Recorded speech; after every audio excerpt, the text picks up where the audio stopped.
If you believe fate has a sick sense of humor, hit subscribe, because mine paired me with my brother's almost brother, who's also engaged. To someone else. My name's Luna Callahan, 24 years old, born to beta blood but apparently allergic to good timing. My wolf slept through puberty, skipped college, and decided to wake up the night my brother threw his engagement party. Cute, right? Everyone's toasting eternal love while I'm discovering mine comes with fangs, family drama, and a wedding registry I'm not on. The instant I scented Carter Hale, my brother's best friend since diapers, my wolf snapped awake like she'd been tasered. One heartbeat and the bond flared. Heat, scent, heartbeat, chaos. Carter froze too, eyes widening like he'd seen a ghost he wanted to bite. Then he turned and walked away. I stood there, clutching my champagne like it was holy water, realizing adulthood had finally arrived. Nothing says, "Welcome to adulthood," like realizing your inner beast wants to jump your brother's almost brother. Try explaining that over Sunday dinner. Yeah, fate doesn't whisper. It heckles. If you think you've had bad timing in love, trust me, you haven't lived until destiny mistakes your family friend for your soulmate. Chapter 1. People in the Ashridge pack like to measure worth in fur. If you shifted young, you were gifted. If you didn't, you were me.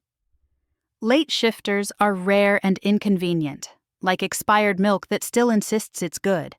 My parents used to say, "It'll happen when you're ready, Luna." 24 years later, even my brother Jace started side-eyeing me like maybe I'd misplaced the instruction manual. So, I built a life around being the harmless one. Vet tech, pack medic's assistant, bringer of snacks at strategy meetings, because apparently empathy and sarcasm were my only working instincts. Then came the party. The pack house glowed with fairy lights and false promises. Jace, my overachieving alpha in training of a brother, had just announced his engagement to Mara Thorne, a diplomat's daughter. Political alliance, power merge, yada yada. I was proud of him, really, until the scent hit. It started subtle, pine smoke and static, something ancient curling low in my stomach. My wolf stirred, yawning after a lifetime nap. Then I saw Carter Hale. He stood beside Jace, laughing, that familiar tilt of his head I'd memorized back when I was the awkward kid he rescued from tree branches. The man was a walking checklist of bad ideas. Tall, broad, jawline sharp enough to cut excuses. He'd grown up with us after his parents died. Jace called him brother and I called him dangerous in a strictly internal sense. But when our eyes met, the world broke open. My heartbeat synced with his. The air buzzed. My wolf whispered one word, low and certain. Mate. Carter blinked once, twice, every muscle locking. Then, without a word, he turned and disappeared into the crowd. I stood frozen between a champagne tower and destiny, wondering if anyone else could hear the cosmic laughter echoing in my skull, because apparently I wasn't broken, just doomed.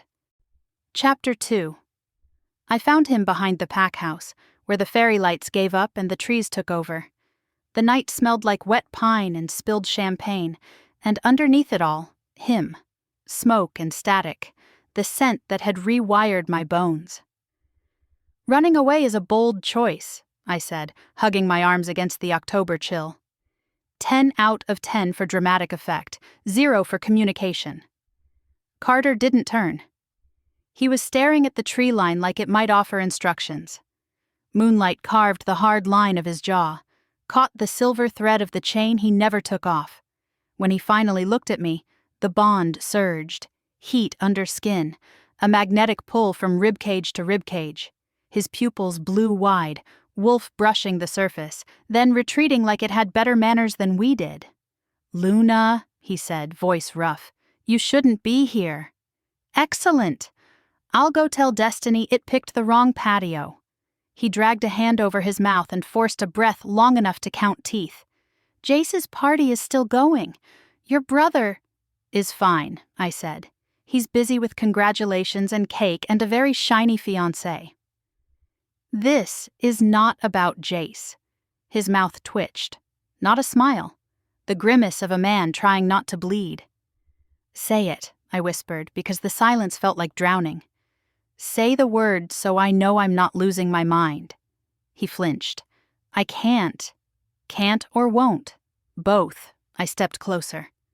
3 paces, each one a bad idea dressed like bravery. The air between us tightened, a wire pulled to snapping. My wolf, newborn and chaotic, pressed up inside me like a heartbeat with opinions.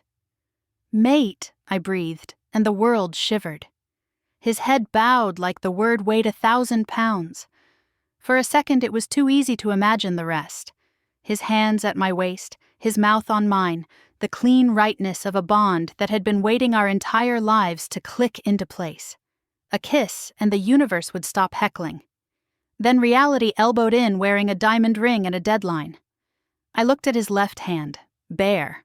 Of course it was bare. The ring wasn't on him. She wears it, I said. Your fiancé. Tessa, he said, quiet as confession.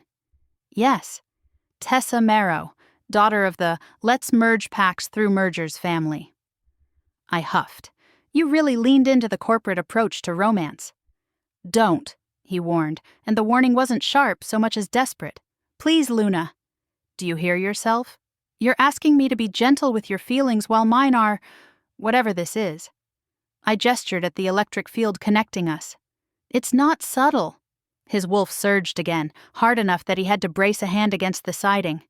I know what it is. Great. Then you also know the part where you don't walk away. He closed his eyes. I grew up in your house. You grew up eating our cereal. Slight difference. Jace he's my brother. By bond, not by blood. Newsflash, the universe doesn't care about our family narratives. It cares about, this I pointed between us, which is inconvenient and awful and also the only thing that's felt true in my body in 24 years. His eyes opened, storm dark. I can't choose you. The words were clean, surgical. I didn't know where they would land until they did, slicing through something tender I hadn't protected because I didn't know it was there. Because of Jace? I asked, and hated how small the question sounded. Because of everything. He straightened, shoulders set in that soldier-still way he had when things were about to go bad, and he planned to stand in front of them anyway. Your brother. The pack. Tessa's alliance. The council. The way people will look at you, at us, like we betrayed a line we swore not to cross. I promised I would never be the reason you got hurt. I let out a laugh that wasn't a laugh. News update, you're doing a stellar job. He flinched again. Luna? No, let me get this right. My voice found the brittle kind of calm that always terrified Jace. You're willing to make me bleed now so I don't bleed later. That it? I'm trying to protect you.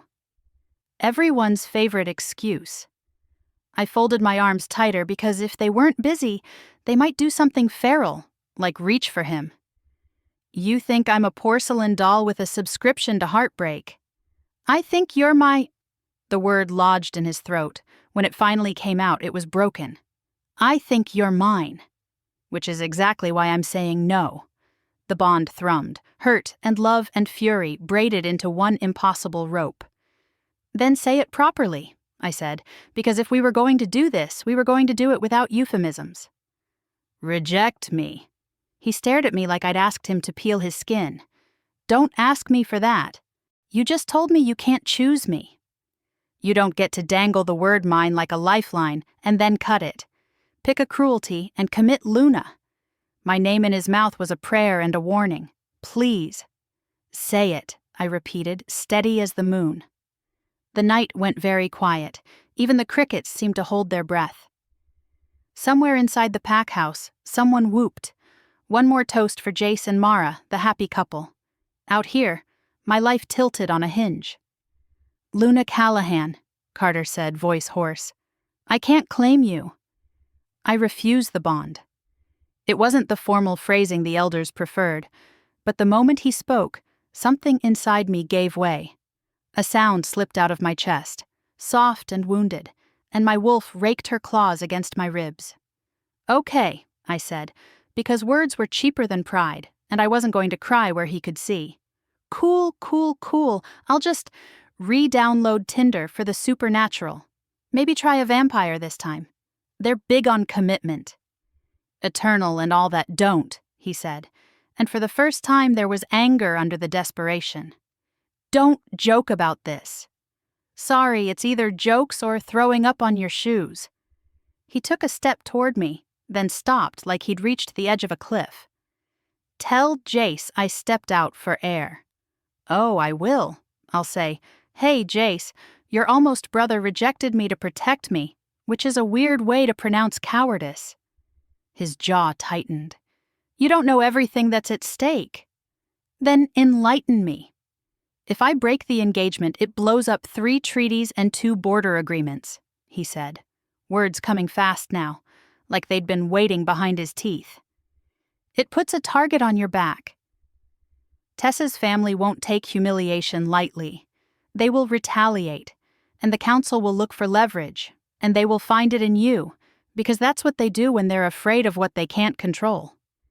And you think I can't handle any of it? I think I won't let you have to. My laugh came out shredded. You can't stop bad things from touching me, Carter. But you did make sure the first one did. He closed his eyes, like maybe if he didn't see me the bond would quiet. It didn't. It growled, low and furious, a tether that felt like a bruise. I should have left then. If this were a healthy story, I would have walked away with my head high, my spine straight, my heart intact. But my life has never been accused of health. Look at me, I said. He did. Congratulations, I whispered. You just taught my wolf what heartbreak tastes like on her first night out. He swallowed hard, throat working. I'm sorry. Me too. The 2 smallest, most useless words in the language. Footsteps scuffed at the corner of the porch. We both turned. Tessa Marrow stood there, framed in lamplight, sleek as a thread in a pale dress that probably had a waiting list. Her eyes flicked from me to Carter, and the math she did in silence wasn't hard. I was looking for you, she told him, voice smooth enough to pour. Jace wants a photo. Family only, ouch. Carter's expression didn't change, but something in his posture went from braced to locked. I'll be right there. Tessa's gaze landed on me again, curious and cool.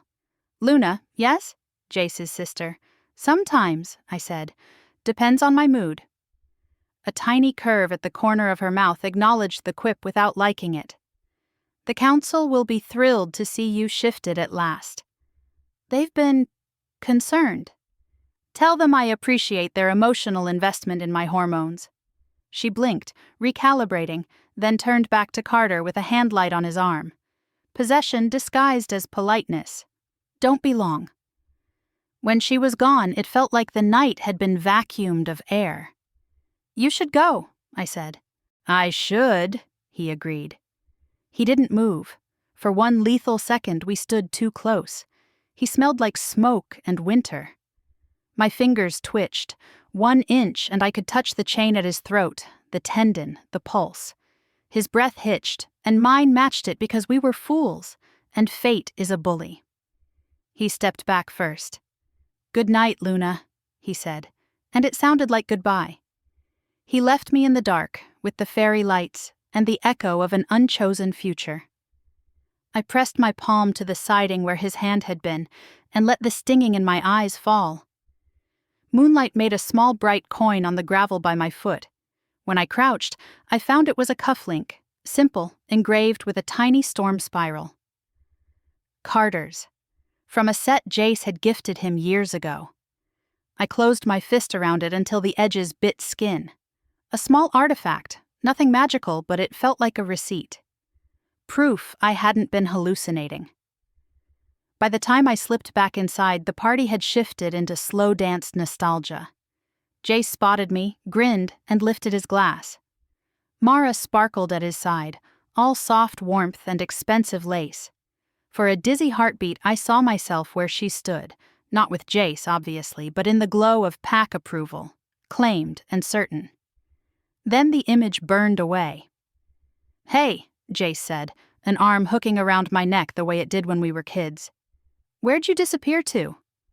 Learning adult lessons behind the hydrangeas. I forced a smile. You and Sparkles ready for forever? He kissed the top of my head. We were born ready. Gross. I shoved him lightly.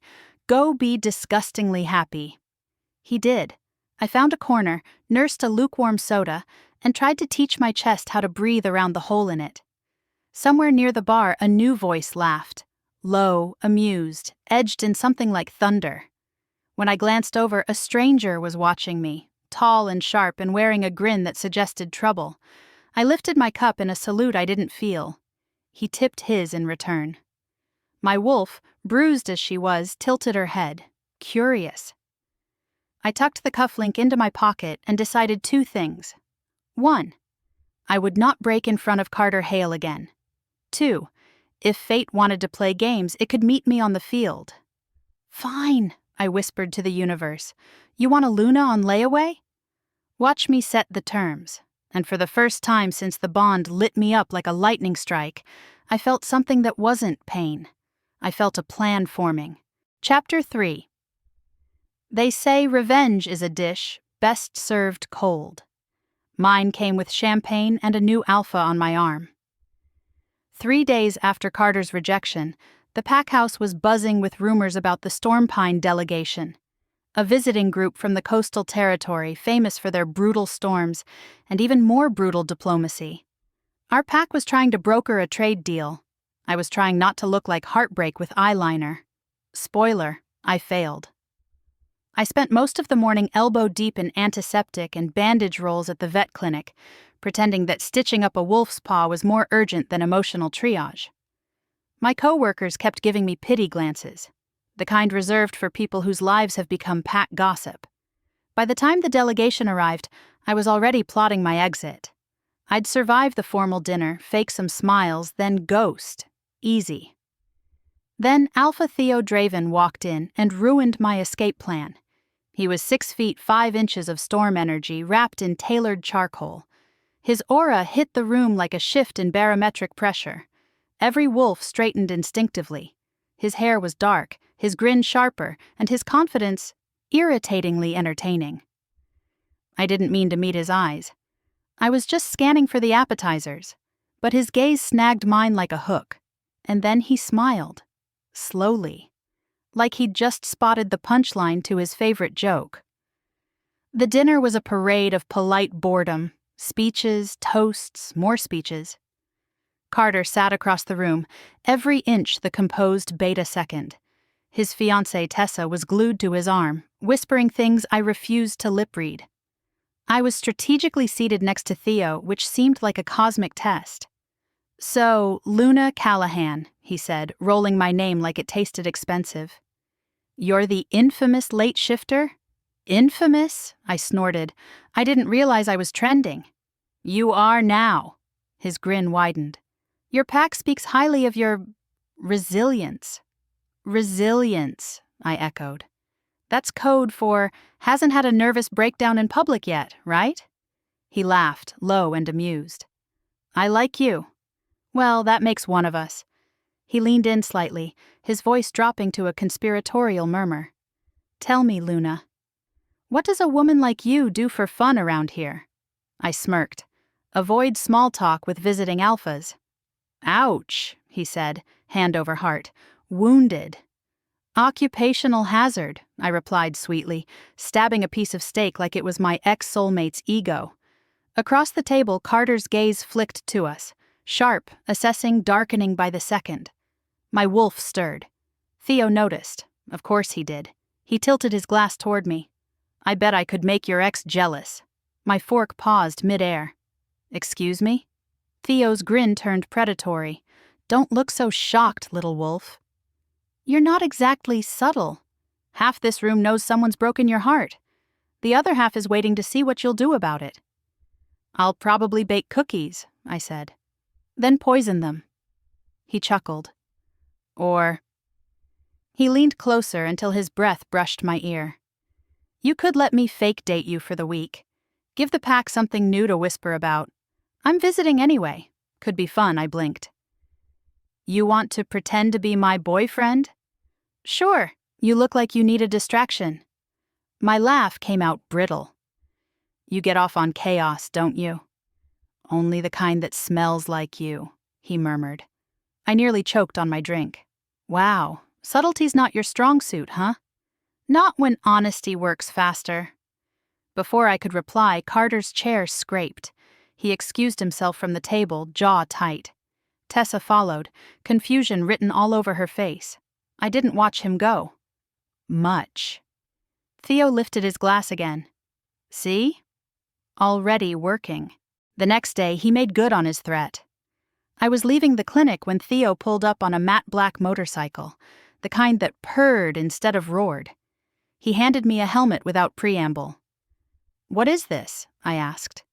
Our first public outing, he said. Your pack's already watching from the windows. Let's give them a show. I didn't agree to this. You didn't say no either, because I was too busy laughing. Well, laugh on the bike. I've got reservations at the Ridge Cafe, I stared at him. You made lunch plans? I like to be thorough with my fake relationships. Against my better judgment, I climbed on, mostly because the gossip alone would give Jace heartburn. The ride was pure adrenaline, the wind slicing past, his warmth solid behind me. My wolf, still tender from rejection, lifted her head for the first time in days. She liked the speed, the danger, the freedom. When we stopped at the cafe overlooking the valley, I was half smiling without meaning to. Theo noticed. Of course he did. You should smile more, he said. It makes your eyes glow. I should also carry pepper spray, he laughed. You really don't like alphas, do you? Let's just say I've developed allergies, he tilted his head. Then why fake date one? Because sometimes the best way to get over a mistake, I said, stealing a fry from his plate, is to make a bigger one. He grinned. Dangerous logic. I like it. By the third day, the entire pack was whispering. Theo and I training together, Theo carrying boxes into my clinic for fun, Theo casually holding my hand at the marketplace. I thought it was working. My heart was quieter. My wolf hummed instead of howled.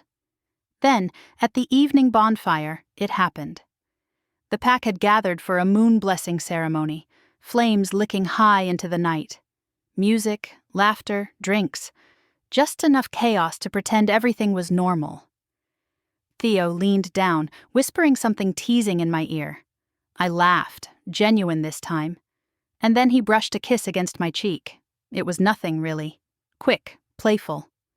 But the bond in my chest flared like a live wire. I didn't have to turn to feel Carter's eyes on us. The air went electric, heavy, charged, furious. Theo's hand stayed at my waist, deliberately. His wolf's dominance rolled out, smooth and challenging. Carter's growl answered from across the fire. Deep, possessive, primal. The music faltered. Conversations stuttered. Even the flames seemed to lean closer. My pulse thundered. My wolf, traitorous thing, responded to both of them. Pain and pleasure tangled into something unholy. I forced a bright smile. Well, I said, voice light and shaking only a little. Nothing says emotional growth like fake dating a 6'5" alpha to make your soulmate jealous. Theo chuckled, but his eyes were on Carter. I think it's working. I exhaled through my teeth, feeling Carter's fury like heat on my skin. Oh, it was definitely working. And that was the exact moment I realized I might have started something I couldn't control. Chapter 4. I should have known the bonfire kiss would come back to bite me, metaphorically this time. The next morning, the whole pack was buzzing like they'd collectively discovered caffeine. I couldn't even grab coffee at the cafe without hearing whispered commentary. Did you see how Alpha Theo looked at her? Carter nearly lost control. My money's on claws before breakfast. Congratulations to me. I'd officially become pack entertainment tonight. By noon, I was hiding behind the barn, bribing the stable wolves with jerky just to get 5 minutes of silence. I'd barely sat down when the air shifted, the scent of storm clouds and regret. Carter, I didn't turn. Unless you're here to apologize with a donut, I'm busy. Luna. His voice wasn't angry. It was worse. Calm, controlled, like a hurricane that hadn't made landfall yet. I exhaled. Fine. Lecture me. Tell me how fake dating the visiting alpha is a disgrace to pack decorum or whatever. He stepped into view, eyes shadowed under the brim of morning light. His jaw was set tight, hands clenched at his sides. Do you have any idea what you're doing? Apparently, I'm trending. Stop joking. His wolf flickered behind his eyes. Amber flash gone. He's using you. I tilted my head, smile razor thin. Good. So am I, he flinched. You think this is funny? No, I said. I think it's educational. Turns out, nothing helps you get over a rejection faster than being seen with someone who doesn't flinch at the word mine. Luna, save it. I stood, brushing dirt off my jeans. You wanted me to move on? Consider it handled. He took a step closer. The scent of pine smoke and iron wrapped around me like a memory I didn't want. Whatever this is between you and him, end it. I crossed my arms. You don't get to give me orders anymore. I'm not. Yes, you are, I cut in. You're doing that beta voice thing. All clenched jaw and alpha energy you pretend you don't have. He hesitated. For a second it looked like he'd reach out. Then another voice cut clean through the tension. Well, this looks cozy. We both turned. Theo Draven stood a few feet away, hands in his pockets, grin sharp enough to cut glass. He looked entirely too entertained by the scene. Morning, sunshine, I said, forcing casual. What brings you to the barn? Hoping for an encore? Theo chuckled. I was hoping for a ride, actually. But this is better. Didn't mean to interrupt. His gaze slid to Carter. Whatever's happening here. Carter straightened, the shift in dominance instant. We were talking. Sounded like growling, Theo said mildly. I assumed that's how you flirt here. My wolf perked up, tail swishing in interest. Great. Even my subconscious had no boundaries. Carter's eyes darkened. You don't know what you're dealing with, Draven. Theo's smile didn't budge. I'm dealing with a woman who can make her own choices. Unless your pack laws changed overnight? I blinked. Oh, he was really doing this. Gentlemen, I interjected, holding up a hand. As thrilling as this testosterone parade is, I have things to do, like literally anything else. Neither moved. Theo's wolf flared beneath his skin, wild and amused. If he wants to fight for you, he should have done it before I arrived. Carter's growl rumbled so deep it made the rafters tremble. You have no right to her. Theo's smirk faltered into something almost serious. That's where you're wrong. The air changed. A subtle hum, familiar, electric. My wolf froze mid-breath, recognition slicing through her. Theo stepped closer to me, his eyes darkening to storm gray. She smells like home, he murmured. My wolf recognizes her. My mouth went dry. What did you just say? Your scent, he said quietly. It matches mine. A bond signature. Carter's head snapped toward him. That's impossible. Theo shrugged. Tell that to my wolf. I backed up a step. Okay, let's all breathe before someone gets territorial and eats a fence post.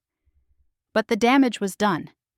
The two alphas squared off, both radiating enough dominance to make the horses snort nervously. Theo's voice dropped low. You rejected her. The bond didn't break, it fractured. That kind of wound leaves space. Wolves like mine fill space. Carter bared his teeth. You're lying. I wish I were. Theo turned to me, his tone softening. It's rare, Luna. But sometimes when a fated bond is severed too soon, another wolf senses the vacancy. The universe hates loose ends I stared between them. You're saying your wolf thinks I'm... What? His second chance? Theo's grin turned sad. Not thinks. Knows my brain stalled. Oh, perfect. I'm the supernatural version of a rebound. Carter took a step forward, fury and regret tangled in his eyes. He's manipulating you. Theo's brow lifted. Funny. I could say the same about you. I'd had enough. Stop! My voice cracked out sharper than I meant. Both of you. I'm not a prize to fight over or some consolation bond you can patch onto your conscience. They both froze. I didn't ask for this, I continued, chest tight. I didn't ask to be born late or shift late or bond to someone already engaged. And I definitely didn't ask for round 2 of the mating Olympics. Theo's expression softened. Carter looked like I'd punched him. Good.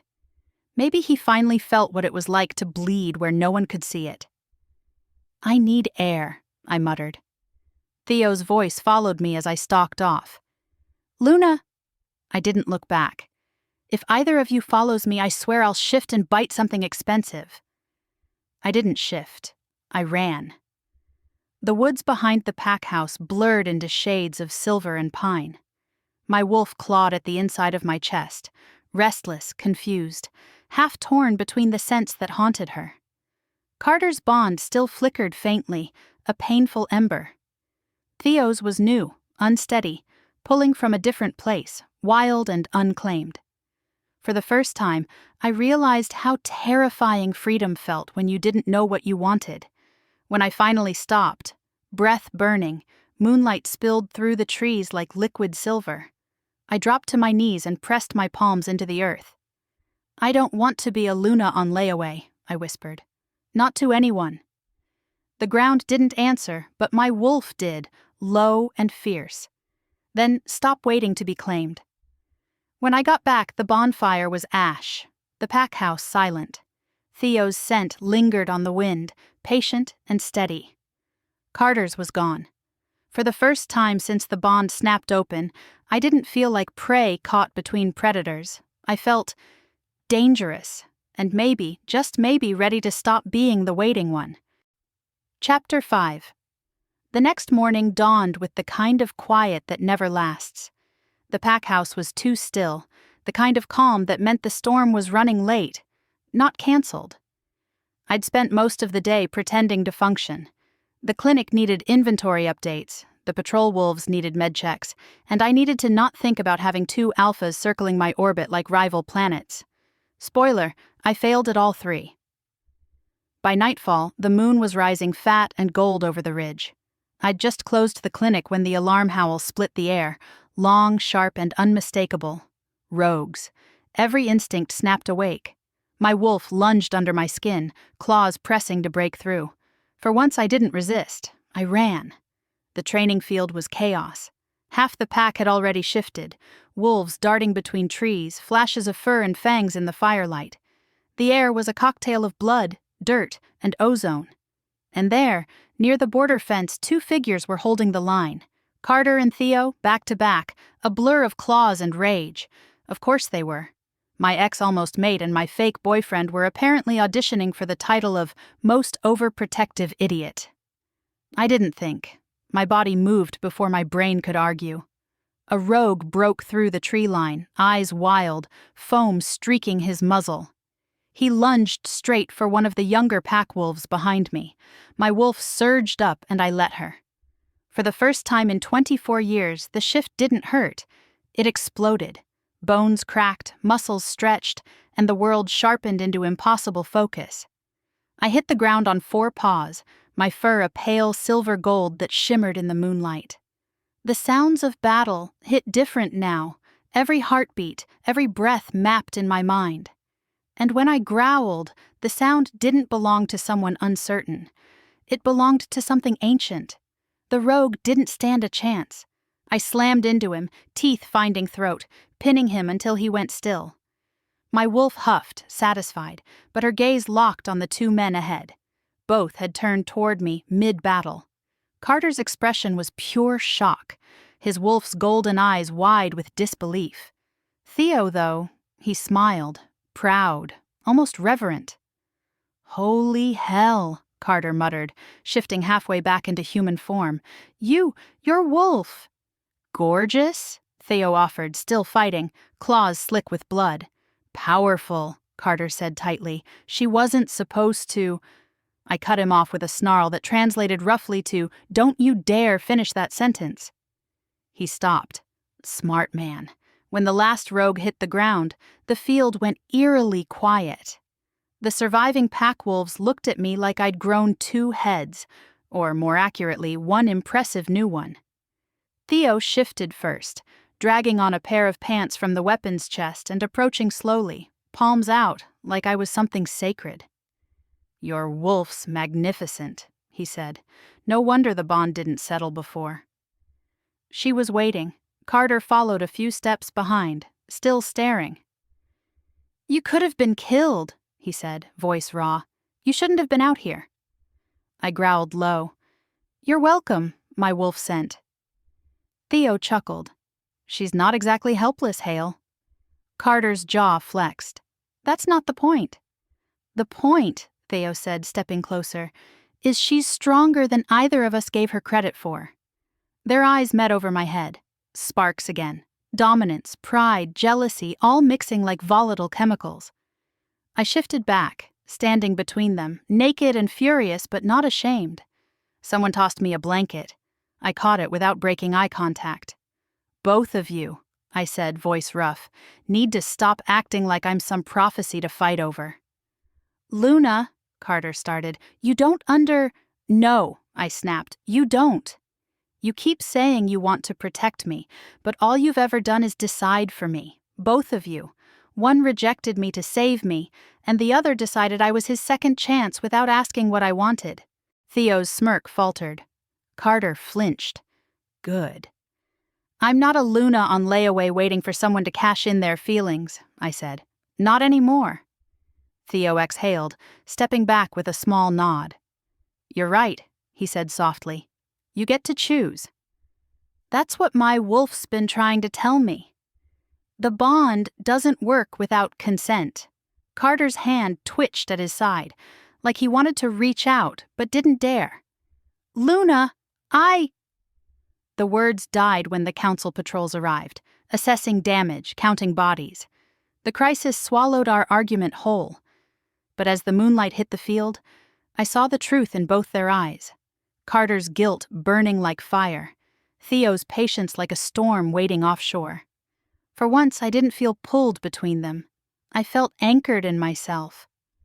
As the pack gathered around, Jace came barreling through the chaos, eyes wide. "Luna! Your wolf, you finally shifted." "Surprise," I said, coughing out a laugh that sounded half crazy. "Guess puberty was just running late." He stared, torn between pride and disbelief. "Dad would have been proud." "Yeah," I said softly. "Maybe I am too." As the pack tended to the aftermath, I stood between 2 alphas who looked at me like I'd just rewritten their universe. Maybe I had. And as the moon reached its zenith, I decided something simple and terrifying. I wasn't going to run from the bond anymore. I was going to define it. Chapter 6. The moon hung low that night, fat, red, and watching. We'd cleaned up the rogue mess hours ago, but the tension hadn't left with them. It lingered in the air like smoke after a fire, heavy and choking. The pack had retreated into their dens to lick wounds and whisper theories. But I couldn't sit still. I walked to the ridge alone, the place where the moonlight hit hardest. Every heartbeat echoed in my ears. My wolf was pacing inside me, strong, alert, impatient. When I heard the footsteps behind me, I didn't even turn. "Figured you'd both show up," I said flatly. "Can't let me have a dramatic moonlight moment in peace, huh?" Carter's voice came first, low and careful. "You shouldn't be out here alone." Theo's followed, smooth and edged in humor. "She's not alone. You're here, and me, apparently. What's a moonlit ridge without a little emotional chaos?" I turned then, facing both of them under the red glow. Carter looked wrecked, shirt torn, jaw tight, guilt bleeding from his every wordless stare. Theo, on the other hand, was the picture of calm confidence, but even he kept his distance, cautious. "Let me guess," I said, crossing my arms. "You're both here to talk about me again." Theo tilted his head. Actually, I came to listen. Carter's jaw flexed. And I came to make it right. I laughed once, sharp and humorless. Funny. I don't remember asking for either. Carter stepped closer, just one pace, his eyes searching mine. You almost died tonight. I lived, actually. You're welcome for helping. I saw your wolf, he whispered, and I realized how wrong I was. I thought I was protecting you by pushing you away, but what I did was chain you to my fear. The words hit like a punch. He swallowed hard. I broke my engagement. Tessa's gone. The treaties can burn. None of it matters if you'll have me back. I stared at him. You can't just undo a rejection like deleting a text, Carter. You made your choice. I made the wrong one, he said, and I'll spend the rest of my life proving that if you'll let me. Before I could reply, Theo moved forward, smooth, unbothered, his storm-gray eyes flicking between us. See, that's the difference between us, Theo said quietly. He's asking for forgiveness. I'm not asking for anything. I'm offering you a choice. He stepped closer, close enough that the air hummed again. My wolf still feels the bond, Luna. Not because it wants to replace something broken, but because it recognizes your strength. You could walk into my pack tomorrow, stand by my side, and no one would question your power. Not your bloodline, not your timing, not your worth. My chest tightened. 2 alphas, 2 futures, both staring at me like I held their fates in my shaking hands. The old me, the girl who hid behind sarcasm and smiled through humiliation, might have picked one. The one who needed saving. But the woman standing here under the blood moon? She wasn't waiting to be claimed. I took a slow step back and raised my chin. You both talk about me like I'm a role to fill, Luna of this, Luna of that, but my wolf didn't wake up to be anyone's title. She woke up for me. Theo's expression softened. Carter's broke entirely. I went on, my voice steady even when my heart wasn't. I don't want a mate chosen out of guilt or prophecy. I want someone who sees me, late shift, bad jokes, stubborn temper and all, and still stands beside me, not in front of me. Theo inclined his head. Then you know where to find me when you're ready. He turned to leave, his words trailing behind him like wind before a storm. Just don't take too long, Luna Callahan. The moon doesn't wait forever, Carter stayed. Of course he did. He always stayed too late and too wrong. You really won't take me back? He asked softly. I'm not saying never, I said, but I need to figure out who I am without someone else's shadow on me. He nodded slowly, eyes downcast. I'll wait. Don't, I whispered. Live your life. If fate wants us again, it'll find a way. Just don't stop being brave enough to love, even if it's not me. His throat bobbed. You always were the brave one, Luna. The wind caught between us. Sharp, cold, final. As he turned and walked away, my chest ached, but it wasn't the hollow kind anymore. It was the kind that meant growth. Pain stretched into space, making room for something new. The moon dipped lower, casting a crimson halo over the ridge. My wolf pressed close inside me, warm and calm. We chose ourselves, she murmured. Finally. I smiled, wiping a stray tear from my cheek. Yeah, I whispered back. Finally. Epilogue. 6 months later, Storm Pine smelled different than Ashridge. Saltier, wilder, less polite about everything. Maybe that's why I stayed. The clinic was mine now. My name, Luna Callahan, DVM, mostly wolves, was stenciled above the door in paint I'd mixed myself. Every time I locked up at night, I caught my reflection in the glass and almost didn't recognize her. The girl who used to flinch from her own power had turned into the woman the moon itself seemed to nod at when it rose. I still missed home sometimes. Jace, my ridiculous overachiever of a brother, sending me updates about treaty meetings and new patrol routes. Carter's name came up less and less, though every message carried the quiet weight of 2 people who'd finally stopped hurting each other. He'd kept his promise. He lived, he healed, he led beside Jace without the ghost of regret chaining him. And me? I stopped being a ghost entirely. Tonight the moon was full, but calm, the kind that kissed the water instead of commanding it. I was closing the clinic when I felt the familiar electric hum before I saw him. Theo Draven, leaning against his motorcycle, leather jacket half-zipped, storm gray eyes shining like trouble.